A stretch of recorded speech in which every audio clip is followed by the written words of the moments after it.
وقال النبي صلى الله عليه وسلم بين الرجل والكفر ترك الصلاة أو كما قال عليه الصلاة والسلام.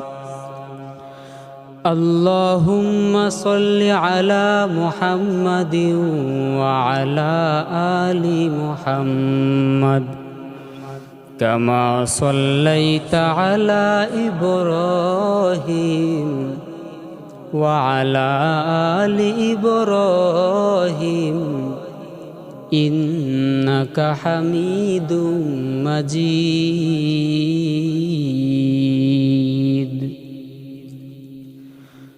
اللهم بارك على محمد وعلى آل محمد